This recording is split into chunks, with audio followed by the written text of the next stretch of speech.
Assalamualaikum warahmatullahi wabarakatuh. Mari kita dukung dakwah digital di Masjid Iqomah UIN Sunan Gunung Jati Bandung dengan subscribe, like, dan komen. Terima kasih. Wassalamualaikum warahmatullahi wabarakatuh.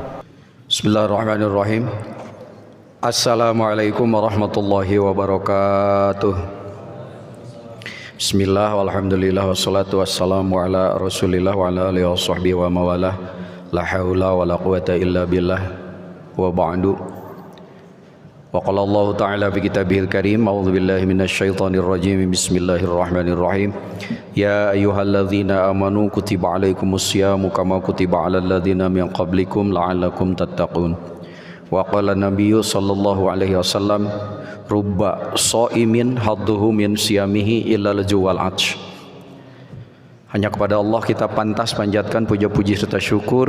Salawat salam semoga tetap tercurah kepada manusia terbaik di dunia, yang gagah orangnya, yang tampan rupawan wajahnya, yang harus selalu kita contoh akhlak dan perilakunya, Habibana wa Nabiyana Muhammad sallallahu alaihi wasallam.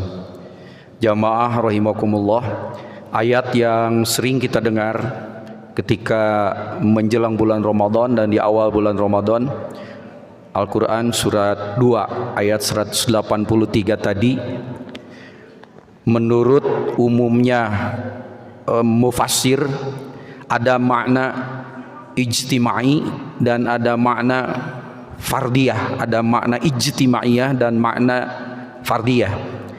Makna ijtimaiyah, jika orang tahu tentang tata gramatika bahasa Al-Quran, sesungguhnya ayat ini menyeru kepada manusia.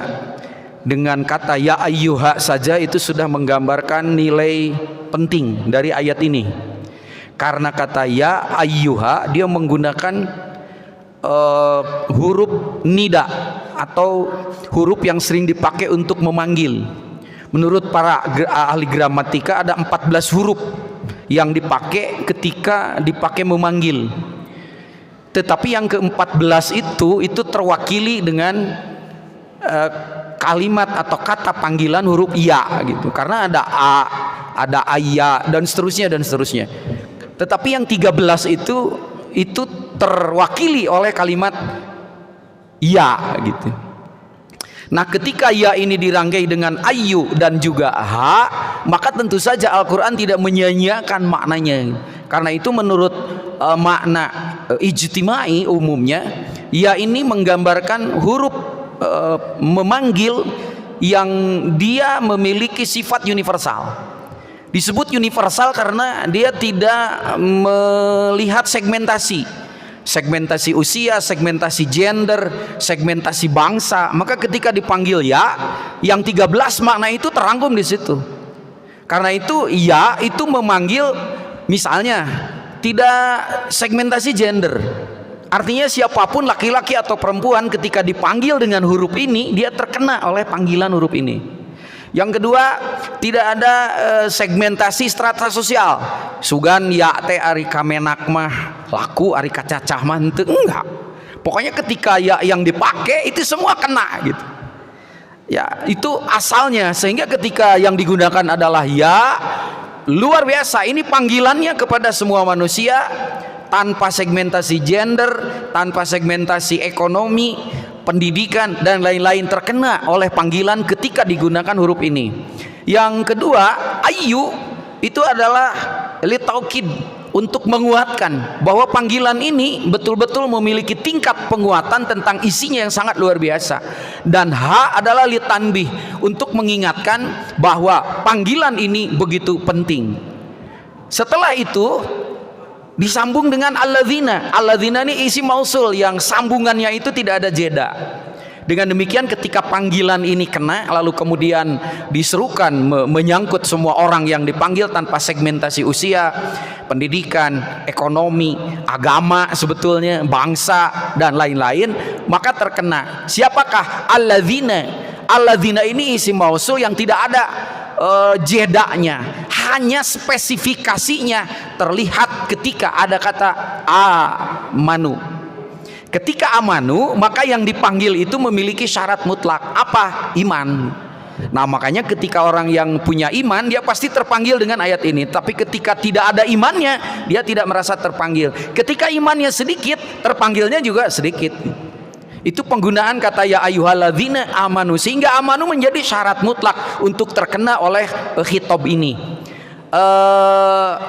Kutiba alaikumusiyam, ini menggambarkan tentang adanya model puasa masa lalu. Jadi kalau melihat ceritanya pada saat Rasulullah menyiarkan syiar Islam, beliau kan dihina, diejek, terutama oleh suku Yahudi. Jadi gaya rasialis itu memang sudah ada dari zaman dulu. Kenapa? Karena Nabi dianggap bukan dari keturunannya. Karena biasanya Nabi itu keturunannya dari Bani Israel. Kok ini ada Nabi orang Arab gitu? Makanya enggak salah tong diandal saya tak mah. Begitu Nabi memerintahkan sholat, zakat, haji dan lain-lain, itu dihina oleh mereka. Kenapa? Kata mereka bahwa Muhammad itu kan urutan tina syariat-syariat urang cek si eta gitu. Keur lain bangsa urang, lain suku urang, terus syariat-syariat nage nurutan anu urang, jadi geus tong diandal gitu. Ketika Nabi menyerukan puasa pun itu dihina. Maka kata Allah, Muhammad jangan kecil hati, bahwa puasa itu adalah merupakan produk umat masa lalu, iya, tapi puasa yang akan aku turunkan, mohon maaf, pekerjaannya ringan tetapi efeknya dahsyat, dan itu tidak dimiliki oleh umat-umat sebelumnya, hatta Yahudi sekalipun. Kenapa disebut ringan? Karena puasa pada masa lalu memang repot gitu. Ada puasa misalnya yang 30 hari, kalau mau menyempurnakan tambah lagi 20 hari jadi 50 poe, geus mah teu meunang dahar, teu meunang inum, teu meunang ngeukepan pamajikan, dan banyak sekali gitu. Nah makanya pada saat puasa ini diluncurkan, kata Allah, Muhammad jangan kecil hati, biarkan mereka ngenyek, tapi puasa untuk umatmu ini ringan tapi efeknya dahsyat. Nah kedahsyatan inilah yang kita dengar pada masa-masa Ramadan ini. Misalnya bagaimana ada puasa yang hanya 30 hari, makan minum masih boleh, hanya berbeda waktu, bergaul dengan istri juga boleh, tetapi sanggup menghapus dosa masa lalu. Puasa zaman dulu nggak ada syariat untuk menghapus dosa itu harus sampai saling bunuh. Kata Allah, Muhammad untuk umatmu enggak, biasa-biasa aja, hanya beda makan dan minumnya. Tetapi kalau ini dilaksanakan mengikuti aturan yang jelas, aturannya yang ini, maka dahsyat efeknya. Makanya di situ kan ada dua kata, ada kutiba alaikumusiyam, ada kata siam, ada kata saum. Hati-hati ini, kalau yang digunakan as-saum di dalam Al-Quran itu menggambarkan puasa umum, puasa tidak ngomong itu as-saum. Bapak misalnya puasa tidak nulis misalnya, itu as-saum. Tapi kalau as-siyam itu model puasa yang tata cara dan upacaranya khusus, ya dicontohkan oleh Nabi pada saat itu. Makanya yang digunakan adalah kata kutiba alaikumusiyam, tidak kutiba alaikumussaum. Siti Maryam yang dia tidak bicara, itu kan puasa bicara, itu as-saum. Ya, tapi kalau asyam itu sudah spesifik. Nah, hanya di ujung ini yang harus diwaspadai, karena di situ digunakan kata la'ala ini litaroji. Kalau litaroji dia mengandung makna tidak memiliki kepastian, bisa iya bisa enggak. La'alanya apa? Tatakun inilah sebagai puncak daripada resultansi ibadah puasa. Bagi orang yang ngeh tentang apa itu bedanya asyam dengan tatakun, maka di situ orang akan melihat bahwa ada nilai signifikansi yang berbeda. Kalau asyam itu ibadah syariat yang terlihat secara fisik, tapi kalau tatakun itu ibadah hakikat yang tidak terlihat secara fisik. Alatnya beda, Pak. Maka kalau misalnya puasa ini ujungnya selain tatakun, kita boleh gembira. Tapi tujuan dari puasa adalah tatakun, ini abstrak. Maka Imam Ghazali mengatakan tatakun itu atau takwa itu ibadah hakikat. Ibadah hakikat berbeda dengan ibadah syariat. Tidak terlihat, tidak ada rokaatnya, tidak terbatas dimensi ruang dan waktu. Alatnya juga kolbu, bukan fisik. Ini yang harus diwaspadai. Karena itu maka ketika tujuan puasa itu adalah tatakun, itu adalah ibadah batin. Kalau ibadah batin alatnya bukan fisik. Itu sebab ketika Bapak puasa, Bapak sudah merasa paling lapar, jangan merasa sudah berpuasa. Karena lapar produk fisik, dan ibadah siam bukan itu tujuannya. Maka lapar bukan tujuan, dia hanya alat. Kalau begini mah ayatnya, kutiba alaikumusiyam kama kutiba la'alakum laparun. Enak sekali ketika Bapak sudah lapar, Bapak sudah merasa puasa. Ini yang harus diwaspadai. Nah masalahnya, karena ibadah itu ada dua kalau pakai paradigma Al-Ghazali, ada ibadah zahir, ada ibadah batin. Tujuan puasa ibadah batin, berarti paradigmanya berbeda, alatnya berbeda, tata caranya berbeda. Ini yang jadi masalah. Fikihnya juga berbeda. Maka untuk asyam sebagai ibadah fisik atau ibadah syariat, cukup dengan fikih jasad, fikih yang mengatur tata cara puasa, dan itu terlihat. Tapi untuk takwa nggak bisa dengan fikih itu yang disebut dengan fikih kolbi, fikih kolbu, dan itu yang sudah tidak ada. Mungkin di UIN ge eueuh mata kuliahna gitu. Tapi lamun fikih syariat mah aya, fakultasna ge aya. Tapi fikih kolbu yang mengatur apakah ibadah kolbu Bapak batal diterima atau enggak. Karena kalau ibadah fikih biasa, fikih fisik hanya mengatur tentang sah atau tidak,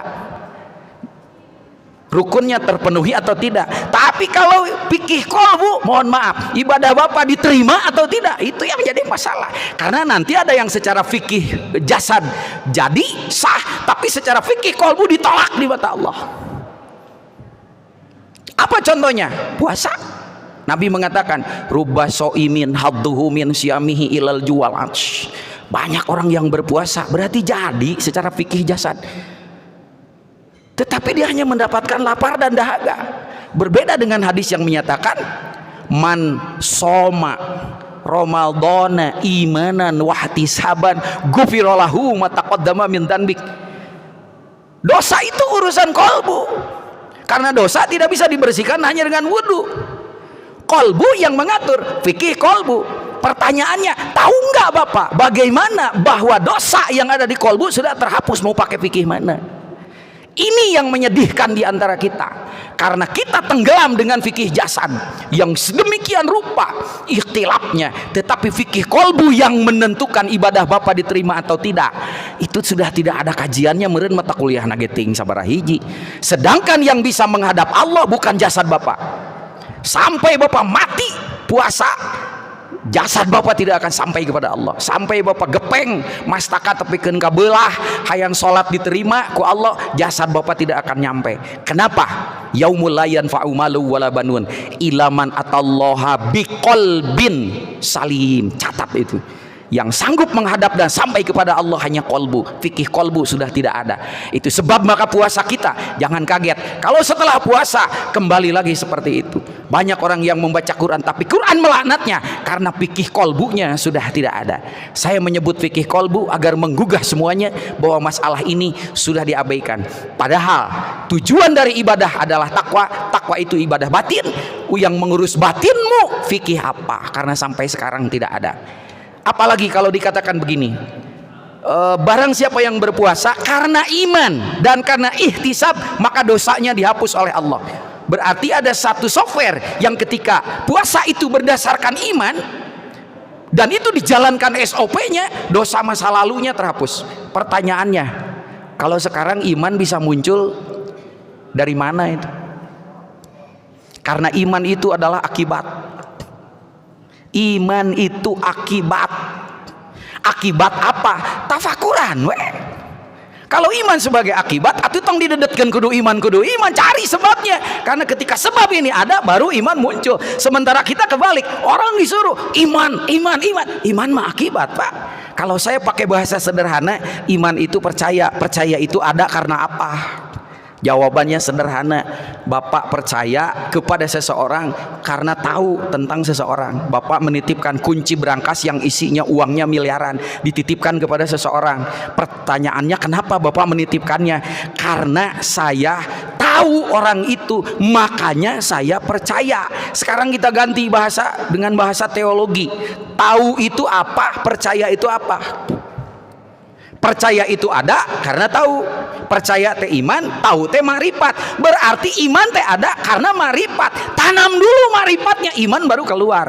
Orang disuruh untuk berpuasa, puasanya karena iman, hari iman sebagai akibat, sebabnya tidak ditanam. Mohon maaf, sampai puasa ini berakhir ya hanya lapar dan dahaga. Mudah-mudahan ini mengingatkan kepada kita tentang satu hal yang paling menentukan, di mana ibadah kita itu yang menentukan adalah kolbu kita, batin kita. Maka tafakuran, pikih kolbunya kemana. Semoga ini menggugah kita agar ibadah kita tidak sia-sia. Terima kasih. Assalamualaikum warahmatullahi wabarakatuh.